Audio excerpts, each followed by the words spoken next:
Hey guys, today we're going to kind of flip back to our current unit, which was additional functions, lesson 4. If you remember, we did lesson 1, absolute value functions.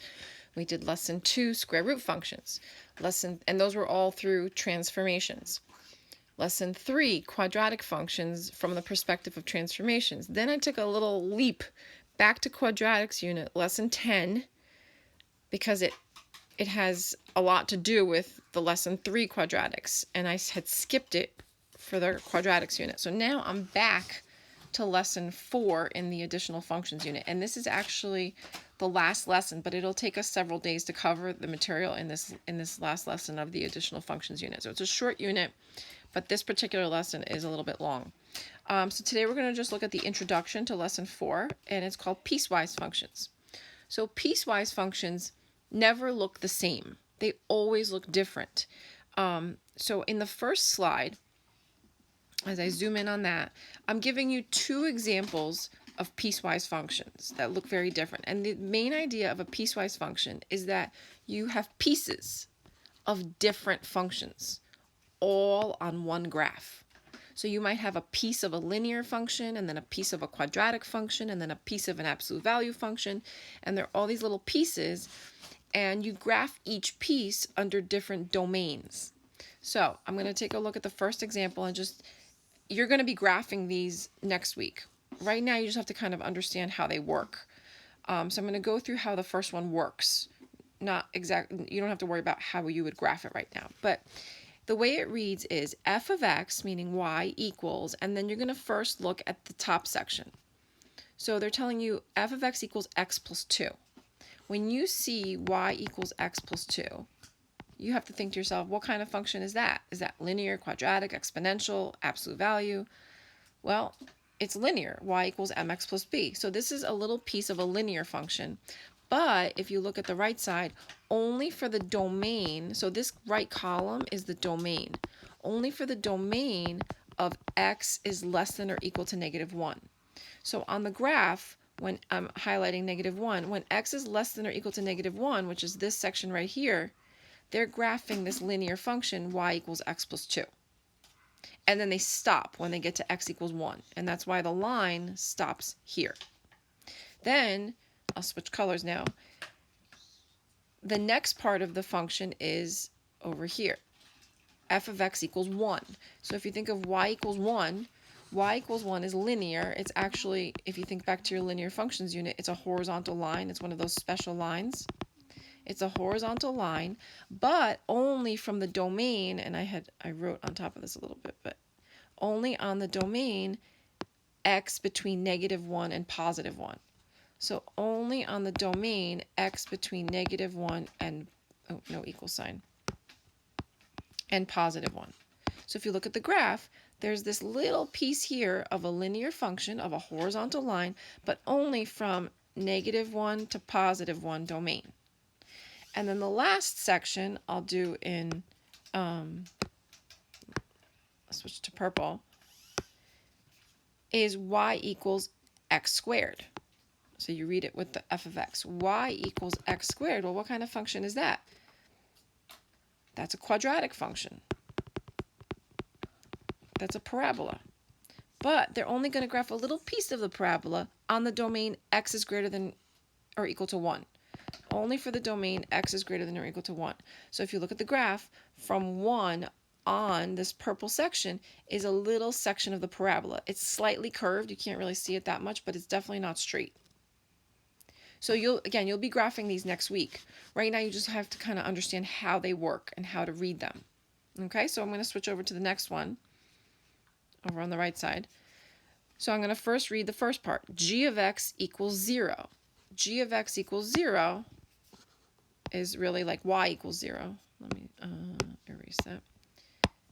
It's really like y equals 0. Y equals 0 is linear, but if you remember, it's a horizontal line. It's one of those special lines when it's y equals a number, it's a horizontal line. But only for the domain negative, I think that's a 5, -5 to -2. Only when x is between -5 and -2. So from -5 to -2, there's a horizontal line. You can't really see it because it's blending in with the x-axis, but you've got that section.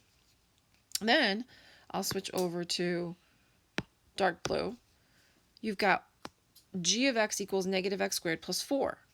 So y equals, I switch over to y to make it easier looking, negative x squared plus 4 is the next function. So you think to yourself, what kind of function is that? That's a quadratic. You have an x squared in it. So that's a piece of a parabola. Also notice a is negative, so it's going to open down. But only for the domain -2 to 1. Only when x is between -2 and +1. So you'll see this piece of a parabola right here, and it stops. It stops because they're only graphing it from an x value of -2 to an x value of 1. And then the last section, I'll do in green, is y equals negative x plus 3. So g of x equals negative x plus 3. Y equals negative x plus 3. And say to yourself, what kind of function is that? That's also linear. That's y equals mx plus b. So you'll see over here they did this piece of a line, but it stops because it's only from the domain x between 2 and 5.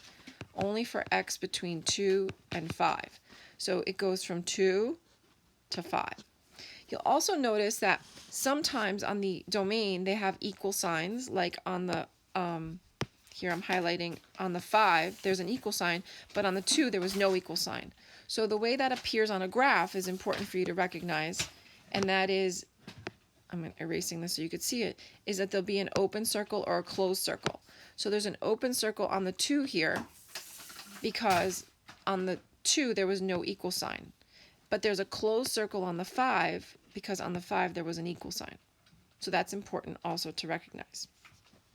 So what we're going to do now is, now that you kind of just get the idea of what these look like and how they work, is just to start, we're not actually going to graph them. We're just going to evaluate the functions for different values. So if I gave you a piecewise function that looked like what you see in example 1, f of x equals 3 minus x, remember this column is the domain for x values less than or equal to 1, and f of x equals 2x for x values greater than 1. In part A, I'm asking you find f of 0. When someone says to find f of 0, think way back to your functions unit back in like October. We did these. I'm telling you to plug in x for 0. This means x value is 0. Plug it into the function. So you can either plug it into the first function, which I'll do in blue, or you can plug it into the second function, which I'll do in red. The way you decide which function it's going to get plugged into is by looking at the domain. Is this x value, does it satisfy the first domain? Is it an x value less than or equal to 1? Or does it satisfy the second domain, which is an x value greater than 1? So 0 is a number that is less than or equal to 1. So therefore I would plug it into the blue one, 3 minus x, because this x value is less than or equal to 1. So I'm going to go y or f of x equals 3 minus, instead of x, 0. And then you can do this in your head. I'm just writing it out for you to see. So my y value would be 3. And you could just, on my answer key, I'll just have the number 3.